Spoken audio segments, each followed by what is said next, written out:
Hey everybody, I'm Catherine Turcer from Common Cause Ohio. I'm just really glad that we're here. And we're going to go through just questions that you all sent me.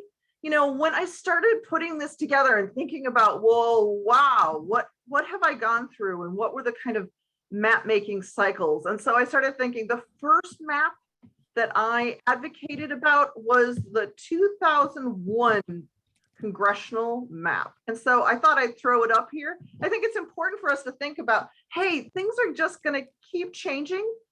We are now down to 15 congressional districts. And so as we look at these, shall we say, skillfully manipulated districts that were created in 2011, we know that we came together to actually pass reforms that put new rules in place. And so we are going into this map making in a much different position than we did in 2011.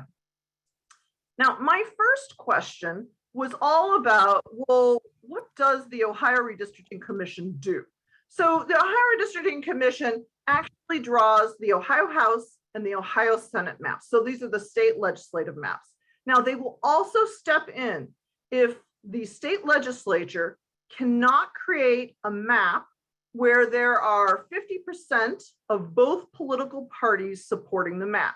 So the way that they got to bipartisan map making with redistricting is hard because there aren't, they're not even Steven at the State House. And so in this case, we have rules for congressional map making that say, hey, first of all, you need to try to get to truly bipartisan map making with good support from both major parties. So these are the folks that are going to be and are on the Ohio Redistricting Commission this year. Now, the next question I got was, what's going on with the public hearings? So public hearings have been announced. You'll notice here that they are in Cleveland and Youngstown and Dayton and Cincinnati and Zanesville and Rio Grande and Lima and Toledo, Akron and Mansfield. Anybody from Columbus will notice that we are not included. Yes, I'm a Columbus person too, and I noticed that right away. So what they said about that is that, in fact, there are going to be these hearings that are going to happen at the Ohio State House after these ones at the end of August. And so any of you folks that are like, well, wait a second, what about Columbus? You can, of course, take a trip to Zanesville, or you could take a trip to Mansfield, and you can also testify at the State House.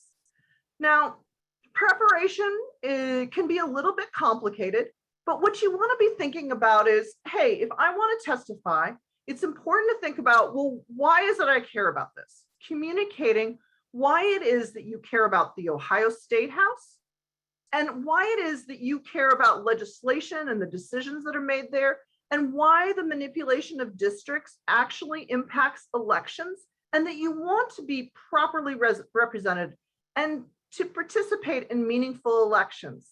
You might look at your district map and say, oh, wait a second, I'm in this district, and you might give an example about why it is that you think it's unfair. If you're thinking about, well, I would like to testify, I actually want somebody to look at my testimony and think about it, you can actually send us your testimony and we'll look it over. We can give you some suggestions. And I think it's important to think about this as, it's important to let the Ohio Redistricting Commission know what we're thinking about, to know that we are watching them, so that these public hearings are really important. Now, some of you might have noticed that we have information about the public hearings. We know, for example, that where they're located generally. But for example, if you're from Toledo and you looked at it and it says the University of Toledo, which is a large, it's a large university, like it's not clear exactly where that will be. I suspect we will get much more detailed information, including, how is it that we can submit written testimony? And so I want to encourage you all, like, if you're not able to go in person, you can submit written testimony. We will get more information about that and more specificity about where you're exactly going. And as soon as we have that, we'll make sure that we get that out to you. And next, there we go. All right. So for some of us, we're like, well, I really want to testify virtually. Unfortunately, we cannot testify virtually. We can only we can only watch the hearings. Now, it's still good to be able to find out what's going on. And so there are rules in the Ohio Constitution that basically say the Ohio Redistricting Commission meetings must be broadcast using an electronic means of transmission. The best way to understand this is that these will be on the Ohio channel. And so we'll have an opportunity to see all the different hearings if we want to. It's my understanding they're going to live stream them. They'll start 5 minutes from the time they're scheduled. And then you should expect at least within 24 hours, they will put the recording, or they'll put what they consider their archives up. So that tells you a little bit about how this will work, and there'll be more kind of information later. Oh yes, Mia. This is a relevant question here. The person says, do emails and or letters to the commission members become part of any public record or archive? So yes, I think it's really important to realize that anything that we send about the map making to commission members or to our state legislators who will be doing the congressional map making, that those all become part of the public record. And so we should consider everything that we do very important. It's also important, really, anytime you communicate, to communicate who you are, give them what district you're in, and make sure you include your address because they will check. It's also important, as much as possible, to do things fairly short. So I think we all have this tendency to be like, I'm finally getting their attention, and we write blah, blah, blah, blah. It's important to say, okay, I want to make my real specific points as quickly as I can. And that actually fits in with testifying in public as well. That if you're going to go to a public hearing and testify, we all have a lot to say. But it's important to think, okay, I want to explain my story, but it's important to realize it doesn't need to be terribly long. What's important is that you make your points. And generally I say, a page written, that's a good amount, not much more than that. Suzanne, did you want to jump in or add any suggestions when it comes to testimony? Sure. So I think when we're figuring out about what we're talking about and how to testify, you want to think about how you are directing your remarks, right? Who is this audience and what do you want to tell them? For our purposes, right? We have a limited amount of time, but really what we want is for people to tell the stories of their communities.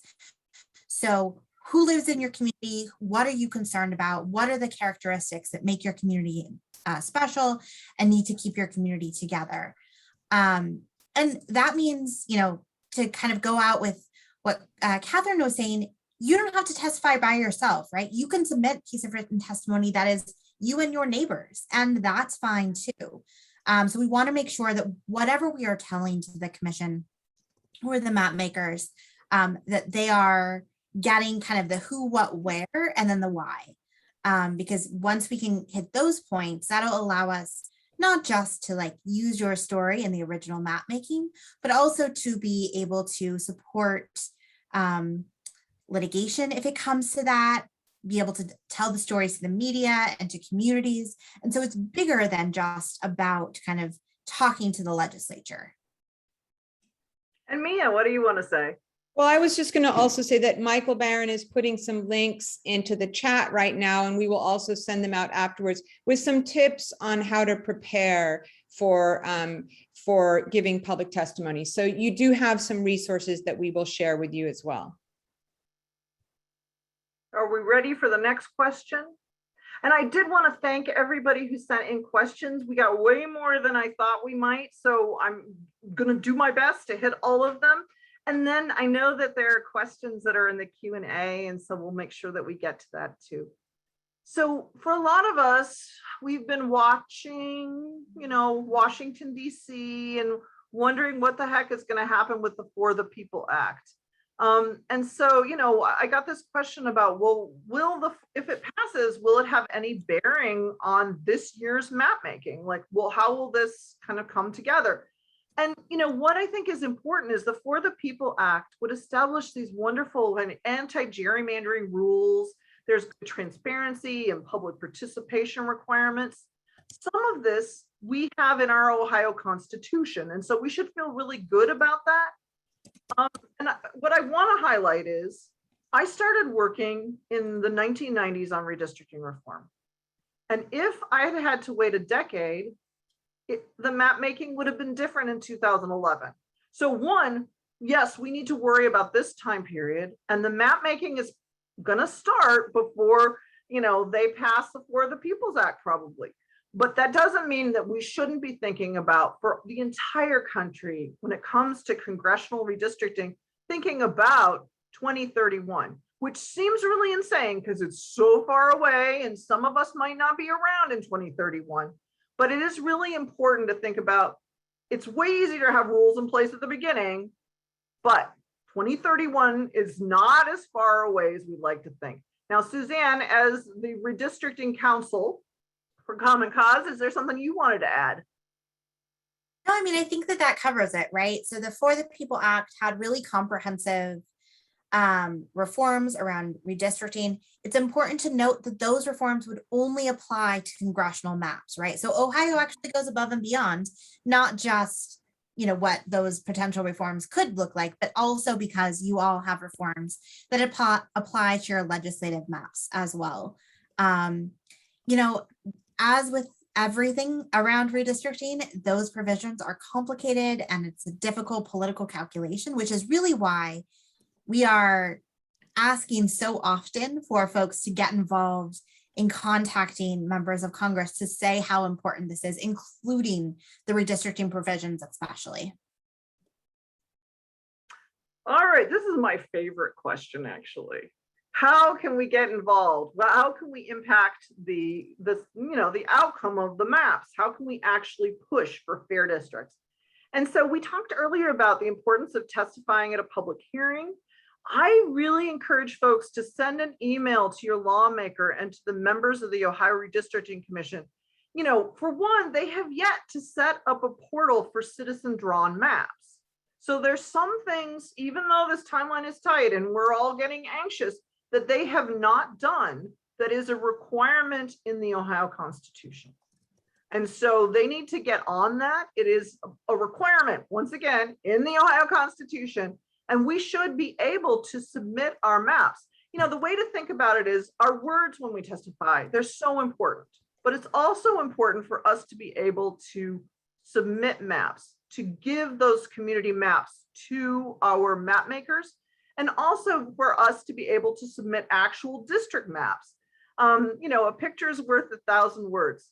Now, for those of you who are good writers, I would highly encourage writing a letter to the editor. It's just a really meaningful way to influence the process so that we can create a good public square. Now, I am about to sneeze, so I'm going to hand the next slide to Okay, well, stay informed. We are trying to send out updates as quickly as possible whenever we get new information. But if you sign up for the Fair Districts email, that will help us. You'll be on our list. Catherine, back to you. So this is a great time to request a presentation. Many of you were part of organizations and groups, and we have a speakers bureau that can go through all the different questions and answer period and explain exactly how redistricting will work this year. And it's a good, we have what's called a Redistricting 101. And I know for myself that the more information I get, the more connected I am and the more likely I am to actually go and testify or call a legislator. So please consider actually, requesting a presentation. And this is everything from your local church group to if you're part of, I don't know, thinking about all the different kind of clubs. My mother is part of this thing they call the Monday Club. So there are all sorts of different, this is years ago, but apparently they named it the Monday Club because they were so good at getting all the housework done on Mondays that they could go off to a club, and it still kept the name, which I think is hilarious. Mia, what did you want to add? Well, I just wanted to reassure folks that we will be sending a follow-up email. All of the links that we're giving you, we will send you in a follow-up. We'll send slides, we'll send a recording. I also wanted to point out that in the Q&A box, there's a tab that says open questions and a tab that says answered. Some of the questions I'm just answering, and you can see the answers there if you want. And then we're going to leave some of the other questions for Catherine to answer as well. But you have access to all of those if you're interested to see what other people are asking. Now, I did want to highlight the community mapping. You know, this is an important tool for explaining how to keep communities together. Now, the way to think about this is, for example, we know that the city of Columbus, is basically bigger than, a congressional district size, right? Okay, so we know that it will be divided. Now, how it is divided makes an enormous difference. It's important to understand how community works in Columbus. And that's just an example. You're thinking about your own community, but I think, when we think about these community maps, we're all getting ready for district maps. And we're super excited, but the community maps inform these district maps. So we can create districts that keep our communities together, or we can divide them. Suzanne, was there anything you wanted to add to that? I think the community mapping is a really important tool, right? And it's not like district mapping, which is something that we'll talk about in a minute, quick preview, but it's really about telling the story of your community or the communities that live near you. So you don't need to be an expert in data or an expert in redistricting criteria. You already are an expert in your own community and what matters to your community. And really that's the only qualification you need to participate in the community mapping program. And then I don't know if you noticed this very end thing here. It says stay tuned. So what is really exciting is we finally got the decennial census data. I know many of us have been just waiting. We finally, the state of Ohio has received it. It's gone off to Ohio University. Before we know it, it will be mappable data. And so later this week, we're going to be kicking off the Ohio Redistricting Competition. Now, many of you will remember how important the redistricting competition was in 2011 for highlighting, hey, here are the official maps you're considering. Here are the ones that citizen mapmakers created and how much better they are. All of them were more compact. All of them had fewer community splits. All of them were more competitive. Even one that was identified as a gerrymander was still better than the map that was accepted. And so this is an opportunity for all of you who actually want to take a deep dive to actually submit some maps. And we're looking forward to kicking that off later this week. I don't know how many of you actually done postcards. I feel like I send a bunch of postcards off to folks every once in a while. We actually counted 40,000 postcards. This one is time for Ohio to bust gerrymandering. 40,000 of them are in circulation. 60. Oh my goodness. Okay, now these are not any good if you have them at home and they are, I don't know, a bookmark. So if you have them, please get them into the Mapmakers. This is the time, this is when we should consider it a deadline. It is super important for us to do what we can to actually influence the process and be super clear about how very important we think this is. Now, Mia, would you like to highlight what's going on with the postcards for Fair Maps Day? Sure, absolutely. So these two postcards are slightly different and they have slightly different instructions. The time for Ohio to bust gerrymandering ones are you write the 9 cards, it's going to the Ohio Redistricting Commission and your own legislators, and you mail them off. These ones we're collecting, it's just 1 card to the Secretary of State and 1 card to the governor, and we're collecting them and we're going to deliver them in a huge pile, a massive pile, on September 21st, which is our Fair Maps Day. So all the instructions are at that one link, and you can order both sets of cards at the same link. So you can get information and order both in one place, but you will just know that these are 9 and you can send them anytime, but this is 2 and it's you have to do them quickly and mail them back so we get them in time to be able to deliver them. Well, anytime sounds like you can send it in 2022. No, I don't mean that. We need to be very clear that maybe Yeah. there's a little more time, but we need to get these in so that, Yeah. that they actually reach the map makers before they finish the maps. Yeah. Now, I love my yard sign. I actually, this is a picture of the one in front of my house. I had a question about where to get yard signs. So, an easy way to do this, just send us an email. You can just send us an email, but we also have a tool. You can see on the map here, these are all the distribution points for these maps. And so, this will be popped into the chat. So you have a link to go to this map. Check, Mia. Well, I'd also like to say we have plenty of signs. So if you are, let's say you're going to a book club meeting and you want to take 10 signs with you because you think your friends in your book club might want to sign also, we're very happy to give you 10 signs. If you want to go to, there's the county fair is coming up and your group has a table, we can provide you 50 signs, 100 signs, however many you want. We can get them to you and make sure. And if you know someone who lives on a very prominent corner and they have one sign, go ahead and offer them, 6 more signs because they don't do any good when they're sitting in the garage. That is for sure. All right, well, we talked a little bit about Fair Maps Day. So this is a day at the Ohio State House.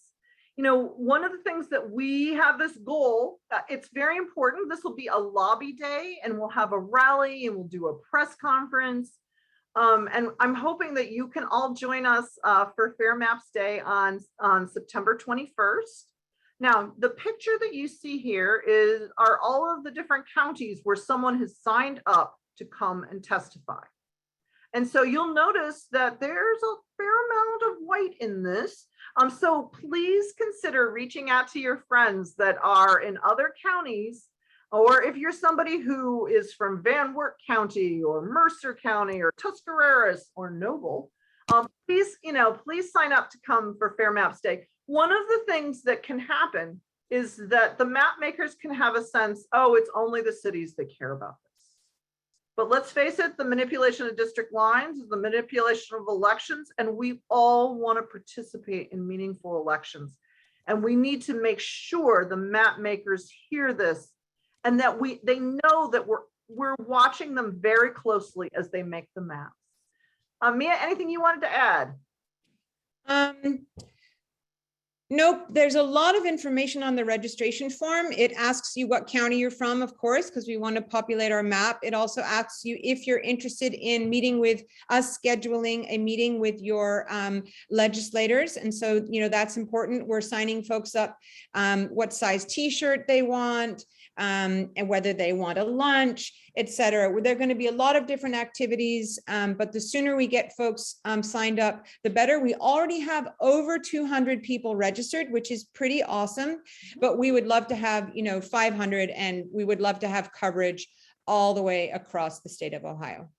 Yeah, I can imagine signs that say, "Hi, I'm from Wyandotte County and I oppose gerrymandering."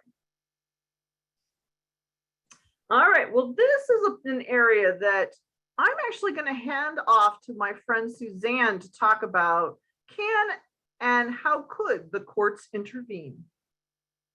Thanks so much for tossing me the easy questions, right?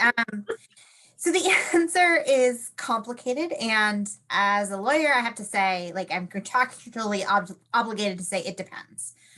So courts can intervene, for example, either state or federal court could intervene to say, this map does not follow the requirements in the Ohio Constitution, right?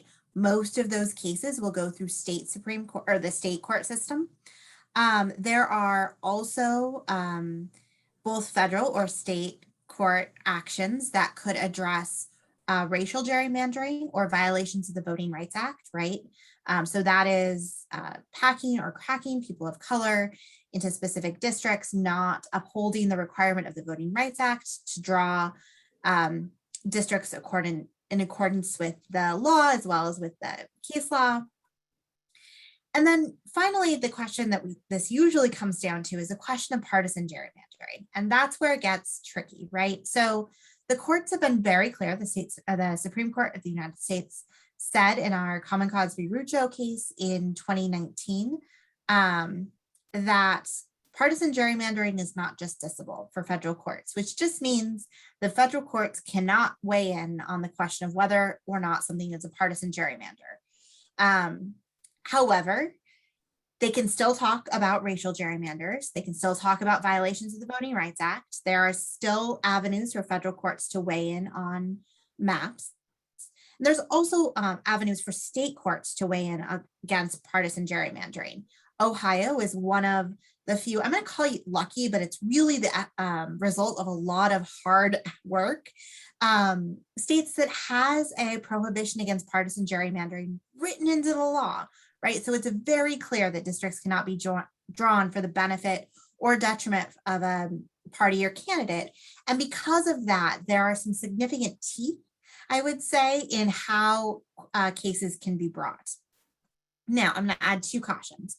One is that it is unlikely that we will see litigation until we have maps, right? We're not going to get litigation probably on the process. We're going to get litigation on the final maps. And the second is that we know that litigation can be an important tool, but it is an imperfect tool. So I don't want anybody to walk away from it today saying that whatever problems happen in the maps can be fixed with litigation, because that's just not true, which is why it's so important that we get people involved and get people telling their story. Well, Suzanne, thank you. All right, so this is a question, that I got that I thought, well, this is something that we wonder about. Okay, so we worked so hard to get state legislative redistricting reform passed in 2015, and we worked so hard to get congressional redistricting reform passed. When the state legislature did not take up congressional redistricting reform, in 2017, we said, okay, we have waited. We passed state legislative in 2015. We gave them a year to take action. They didn't take action. We started, a citizens initiative to put it in front of Ohio voters that we would have these redistricting reforms. And it was hard work. And many of you helped with, signature gathering. Many of you worked hard to make sure, that in fact they're registered voters that signed. And it was an enormous effort. And because of that enormous effort, that there were 200,000 valid signatures, they started talking, the state legislature started talking about, hey, we should do something, we should actually pass something in the state legislature, let's not have citizens make these decisions. They started talking once we hit 100,000. When we got to 200,000, they actually took action in February of 2018 and put it on the May 2018 ballot. And it passed overwhelmingly. I often say that, our measures passed for both state legislative and congressional redistricting reform in all 88 counties. So we know that there was a real push to get good rules in place and transparency in place. And sometimes when we're, watching the Redistricting Commission come together super slowly, and how we started in April asking them to convene and to give information about, how do they understand the constitutional rules, and what about the Voting Rights Act and how does that fit in, and all of the kind of preparatory things. It can be very frustrating to realize that in the Ohio budget, there was a provision. It has been, was stripped out by the governor, but there was a provision that would have allowed the Speaker of the House and the Senate President to intervene in redistricting lawsuits. There's a point where you're like, okay, should we have kept collecting signatures? And, it's hard right now. The implementation of the reforms is incredibly difficult. And we need to hold these people accountable, and it is a real challenge. I threw this up, so that you could look and see kind of the struggle that we've had with redistricting reform. So in 1981, the League of Women Voters, Common Cause was there too, League of Women Voters, and a bunch of folks came together to collect signatures on a constitutional amendment that focused on keeping communities whole, basically by keeping them compactness measures, very specific compactness measures. And the Democrats were in power, and boy, did this effort go down in flames. Okay, so many of you will remember the year 2005. That was the year of the Reform Ohio initiatives, and it was right, it was right during CoinGate.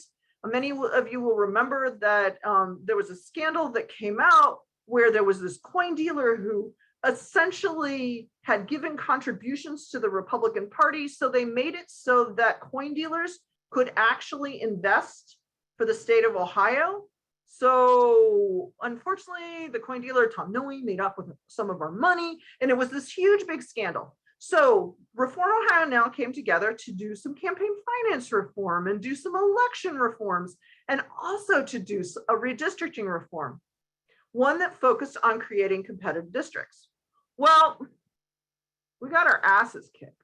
Now, I should say that in a more ladylike fashion, but it was incredibly sad because the problems with the way government was set up were really clear, and yet an incredible amount of money was spent to defeat the citizen initiative.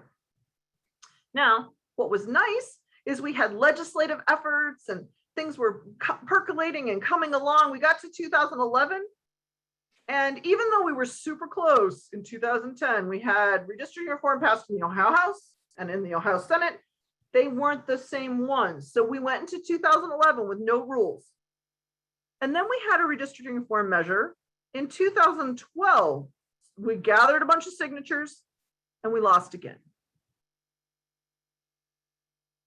What I did want to highlight is how this was incredibly painful for so many of us and such hard work, but it became clear as we were going forward with our signature gathering effort that we were really taking our chances.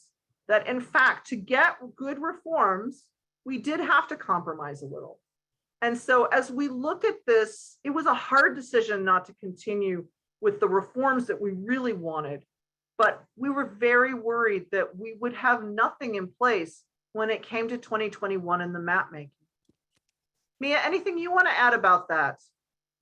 Well, I think you said it, but I mean, basically, a citizens initiative really has no chance of passing in Ohio unless it has support from both parties. So unfortunately, we knew that if we did get something on the ballot and one party was against it and one party was for it, it really wasn't going to, the likelihood of it passing was basically zero. So you had to get to something that could get on the ballot that would have the support of both parties. And that's what we have. And these were long and difficult negotiations. Both sides gave up some things. And now this is why we're in this critical moment right now where we have to hold both sides to not just the letter of the law, but to the spirit of the law. And there's a lot of rules in there. But also people who want to keep power have a lot of ways of getting around rules. So, that's our job, is to make sure that we hold folks to exactly what is in these reforms, including the spirit of it. So this is a question that I actually really liked. How are the maps really drawn? Who draws them? Do the legislators actually draw them, or consultants? Okay, so one of the things that we should be really clear about is, I threw this on. This is a public record from 2011, where Ray DeRossi was getting an email from Heather Mann. Now, Ray DeRossi is one of the consultants that is working on map making in 2021. Heather Mann is Heather Mann Blessings, in case you're trying to put that together.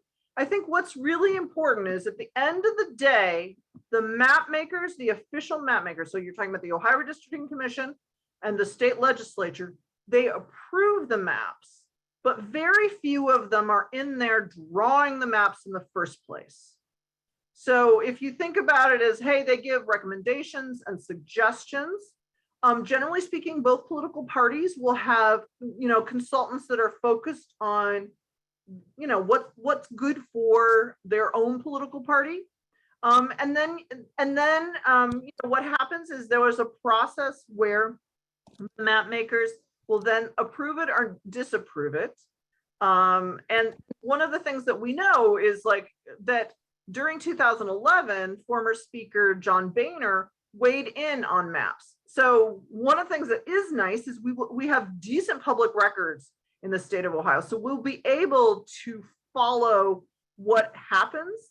Now, you all will remember that the ACLU has been attempting to get public records from the Ohio House, and it has been a challenge, which we all need to be paying really good attention, because at the end of the day, there are still consultants who are drawing these maps, and we need to make sure that as they're approved by the map makers, the official ones, that they are responsible for those, and that we keep as much as possible our communities together, and that they pay attention to the rules that are actually in place in the Ohio Constitution. Mia or Suzanne, anything you want to add for that? All right, so the next question that I got that I thought was super interesting, because a lot of people don't think about this, is what do you mean when you talk about sweetheart deals? Now, the way to think about a sweetheart deal is it can be an incumbent protection thing.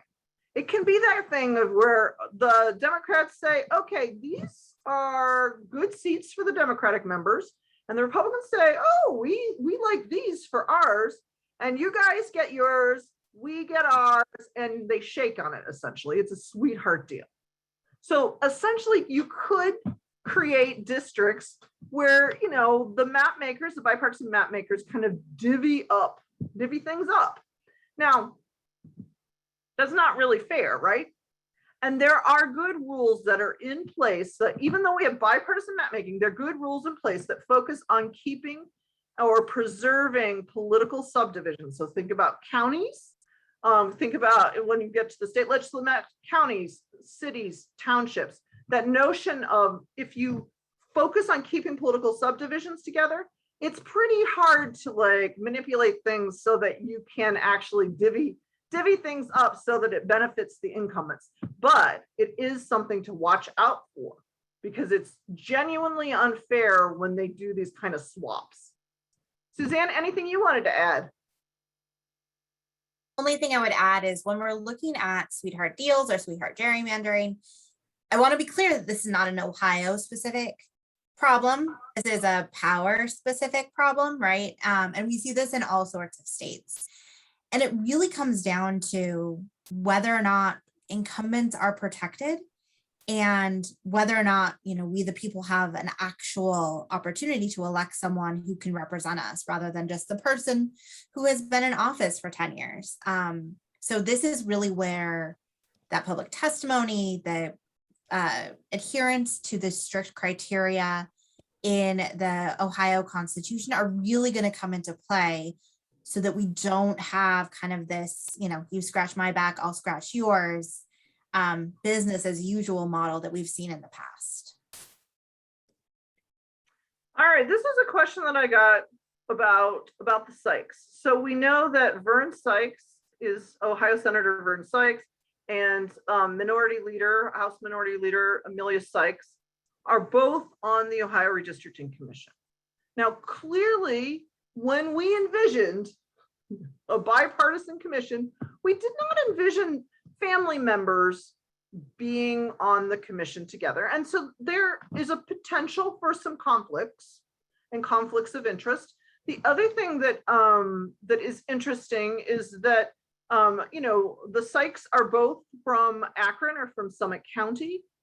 So you don't have the kind of geographic diversity that could lend the commission more information and a different sense of community. Suzanne, anything you want to add? Does this happen in other states? I think that every state has its own, I'm just going to call them political shenanigans. This is unique to Ohio with the family members. That's, new and exciting, but we certainly see issues with geographic diversity on all sorts of commissions, all sorts of boards. It's one of those things that, is there probably a slightly better way to do it? Yes. Does it mean that this process is illegitimate? We will have to wait and see, and it's really up to us to make sure that the folks who are drawing the maps are held accountable. And Mia, did you want to add something? Well, I just wanted to kind of give you a heads up that there's a lot of really good questions in our Q&A that I'm going to want to ask you. Some of them are, I could pop in now, or I can wait until we've gone through some more slides. Let's do this. Let's try to get through the slides, because they're actually, they're not too many more, and we'll try to go more quickly because I know we want to do this in an hour. So before we go though, did you notice that there was a sign language interpreter at that very first hearing? That made me very happy. Right. Okay, so one of the questions was like, where should we, are there areas of the state where we just really need more yard signs and more hearing, I'll show up at hearings and all of letters to the editor. I want to highlight that no matter where you live, it is important to show up. Like, just show up. Go to the hearing. Even if you're not somebody who is testifying, it can be important to demonstrate that the people in the community care about the redistricting and they care about fair districts. I did also want, at the same time, I also wanted to highlight that there are specific areas that important lawmakers and members of the commission are from. And so it's worth thinking about the fact that both the Speaker of the House and the Senate President are from Lima in Allen County. And so making sure to participate in those, any of the hearings, or if you live in Allen County or surrounding areas, to make sure you get yourself a yard sign. Everywhere matters, showing up matters, but it's also important to think about, okay, these are the areas where our important legislators live. Now we're going to go into the census, and this will go fairly quickly, and then we'll get to the questions. I think, for a lot of us, we're not surprised that the population grew a little bit in the United States. So since 2010, the population has grown by 22.7 million. What is interesting is it was the slowest population growth since the 1930s. And that other thing that was interesting is that people who identify as Asian, Black, or more than one race accounted for 22.7 million of those folks. So that was interesting. Suzanne, are there things that you wanted to highlight? I think two other things in addition to what you touched on, Catherine. One is that we as a country are growing older faster than the general population growth, right? So we are seeing an increase in the number of people who are over the age of 18, which is relevant for all of us who work on voting work. And then the second is that really the population growth, for the most part, happened in some major metro areas, and most counties actually lost population, right? So the vast majority of the area across the United States lost population in the intervening 10 years. It's those major metro areas that we really saw that increase. All of these, and I'm answering a question that I saw pop up in the chat, all of these visualizations are things that you can do yourself on the Census Bureau website. So if you go to census.gov, these are one of the tools in the press kit that the Census Bureau put out with the release of census data last week. So all of these are things that you can dig into, ask your own questions to these tools, and figure out kind of like what the information is that you need from the Census Bureau.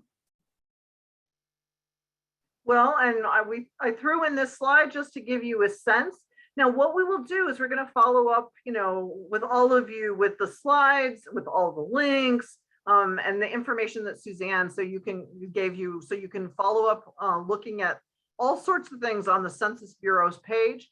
I essentially copied and pasted to put this here to give you a sense of what's available there. There's also, interestingly, like changes in what's going on in the metropolitan areas. And then as we're thinking about this, this is the point, I know you all were waiting, where you get to ask us questions. And so Suzanne, Mia and I are ready for all sorts of questions. And I'm gonna read the ones from the Q&A box, if that's okay, because there's some great questions in here. So first of all, what is the definition of a community as it pertains to mapping? So this is a bit complicated because community can be defined as what you think of as your community. Sometimes this is called like the community of interest. And it's the notion of trying to, this why we do this community mapping. Like what is a community is not exactly clear. In the Ohio Constitution, there's a proxy for community. We talk about keeping political subdivisions together. And the reason that we do that is, well, community is squishy. And saying, hey, political subdivisions, keeping that whole is not squishy. Suzanne, do you want to walk us through like what a community of interest is and why community map making is important? Sure. So basically, community of interest is a group of people in a geographic area that share interests. They share maybe an economic background. They have things in common to the extent that they would benefit by being represented by the same person, right? So that last part is really the deciding factor, right? Do you have a concern, or is there something about your community that by keeping it whole, someone can represent you more effectively? Now, just one quick caveat is that this does not apply generally or in Ohio to relationships with elected officials, right? So like you might have your community might have a great relationship with your state legislator. This is not a reason to keep a community whole. So community mapping is really about kind of describing these building blocks. And like Catherine said, in Ohio, political subdivisions are used as a proxy for communities, but there's decisions to be made even within that context, right? We cannot draw a map in Ohio that keeps every single political subdivision whole. Not at the county level, not anywhere down there, right? So in every split, there has to be decisions made about where those lines are drawn. And that's really where community testimony comes in, community mapping comes in to say, okay, my community takes up this area. There is another community that takes up this area, which is right next door, but we're really not that really different, right? So you can split us up and it's not going to hurt us. And so it's that kind of information that it's important for us to share with the map makers. And I have a series of questions that go right from this that you kind of lead right afterwards. Do cities take precedence over counties in terms of being kept together? Westerville spans Franklin and Delaware counties, but should be kept together. This becomes complicated because of the differences between the rules for congressional map making and the rules for state legislative map making. So for state legislative map making, the focus is on, let's try to keep the county whole, the city whole, the township whole. There are provisions that say, hey, if you have, I live in Dublin, okay, that's one that's in 3 counties. So there are provisions where if you are in 3 different counties, that it isn't considered a split in the counties. Because how do you do that if you're trying to keep communities together and they're in 3 different counties? But when it comes to thinking about these things, the rules for the 15 congressional districts focus on counties. The rules for state legislative 99 and 33, they focus on counties, cities, townships whole. So in that order, that's like that order of operation. preference. Yeah. And then related question, is a city ward considered to be a political subdivision in the same way that a city, township, or county is? So the best way to think about this is the wards end up making up the precincts, right? So like you think about the precincts, and the precincts come together to create the township or to create the city or to create the county. And so you should consider that when they make the maps, they are going to keep those wards together. They're going to keep those precincts together. Would a school district be a political subdivision and not a squishy community of interest? No. Okay, so a good example is that the city of Grandview Heights, it has a school district that also goes into Marble Cliff.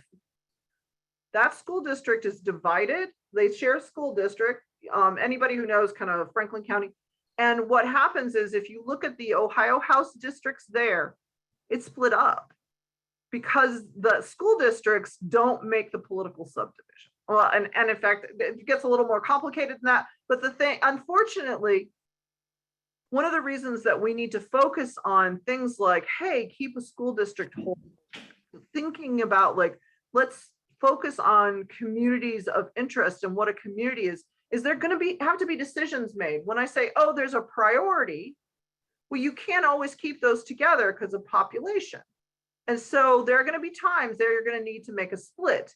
And the more kind of community focused maps that the official map makers can receive, the more they can have conversations about, well, is this the right place to divide it?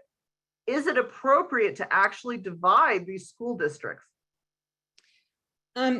Given that we, and also I will say a lot of school districts are pretty gerrymandered too. So I don't know, you should see some of those crazy school districts we've got going on.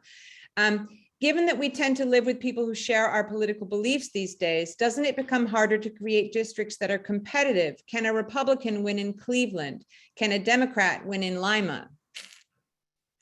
One of the things I always say is what we are unhappy about are the manipulation of districts so that folks are not getting the representation that they want. And so there are going to be areas in the state of Ohio that are super Republican, and there are going to be areas that are super Democratic. The problem is when they're manipulated, the districts are manipulated in such a way that it favors one political party over the other, and it essentially disadvantages voters overall from getting a representative of their choosing. Suzanne, do you want to weigh in on that? I think that's right. Just at a fundamental level, competition for competition's sake may not be the best way for us to judge whether a map is fair, right? We talk about things like responsiveness. We talk about things like overall partisan fairness, which is generally, does the map look like the voters, or does the legislature or whatever legislative body look like the voters' preferences of the state?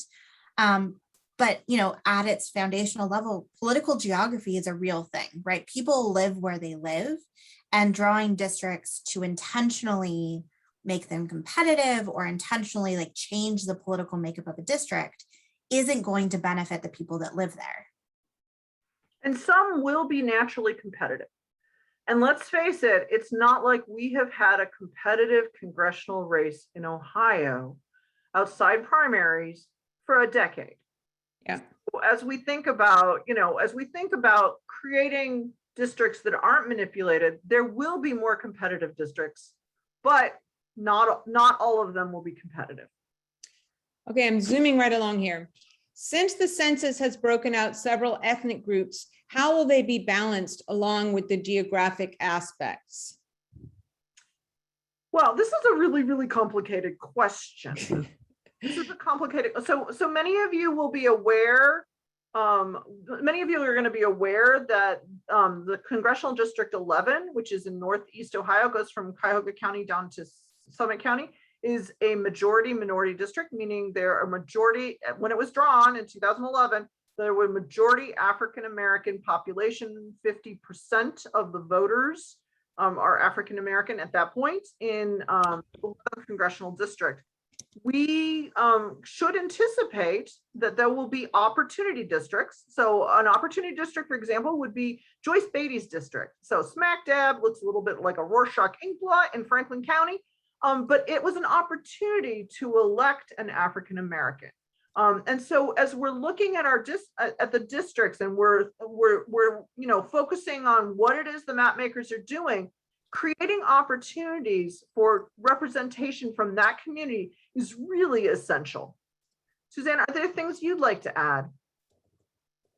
And I think that that's it, right? It is all about, this is one of the many reasons we can't do map making by computer, right? Because it's all about decisions and trade-offs and calculations about whether an opportunity district is better than a safe district, right? It's not just about like what the Voting Rights Act allows or permits or requires. It's really about like, what are we doing in this map to make sure that people have an equal opportunity to elect someone who shares their lived experience, who shares their values.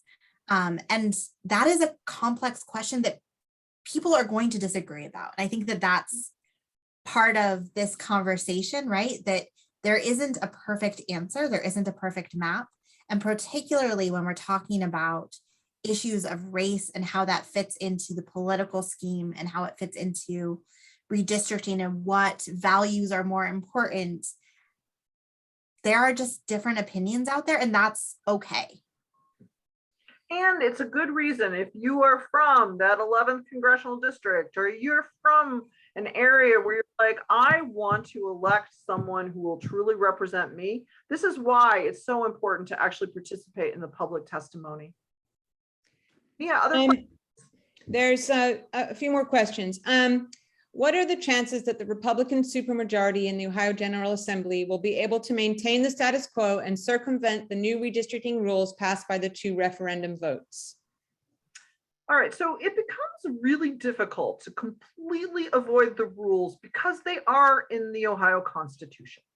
Now, if you used the word shenanigans earlier, Suzanne, if they get up to some shenanigans, and let's face it, it is possible. We will, in fact, or other people will take this to court. This will go, for partisan gerrymandering, this will go to the Ohio Supreme Court. The Ohio Supreme Court is fairly well balanced right now, and the rules are very specific in our Ohio Constitution. Outside of Lucas County, Northwest Ohio is always going to be conservative. The problem is when Lucas County is split up to nullify the wishes of the voters there. I think it is still important to submit community maps to prevent this. Do you agree? I'm just going to say yes, we agree, because I'm going to go on to a next question. If half of the population in the state is Republican, can there be an expectation that half of the districts are Republican? And I wanted to mention in our state legislative rules that there is a provision calling for representational fairness. In other words, the number of people elected in this party and the number of people elected in that party should roughly be similar to the overall voting patterns of the people in Ohio as measured by how they vote on statewide and national races over a 10-year period. So that is something we have not had in this past 10 years, but in the legislative maps, that is a requirement of our new rules going forward. And then I have one last question, and I will be able to make my next meeting that is at 7. Oh no, there's another question just came in, damn. This is from Donna Plunkett. What is the next step after gerrymandering reform? Is there a multi-step vision for moving forward towards full representation, i.e. eliminating wasted votes, ensuring proportional representation, etc., looking into the future? Oh my gosh, I'm so excited to think about what we're going to do after redistricting. Anybody ready to take on the Electoral College? I mean, when you start to think about the opportunities, I'm ready to tackle dark money. So there are many different things.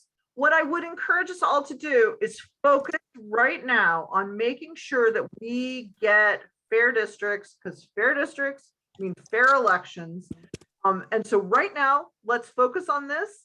Oh, Cynthia just suggested the Equal Rights Amendment. So my gosh, I am so looking forward to our next battle, everybody. And we know that we need all of us to actually focus on fair districts right now. And we'll come up with the next battle very soon. Thank you so much, Suzanne and Catherine, for answering all those questions. And thank you, Michael, for doing all the things, putting all the things in the chat. We will send follow-up on everything. Gary had a last question, which was, how do I know if I'm, I want to testify, and how do I know if I'm accepted?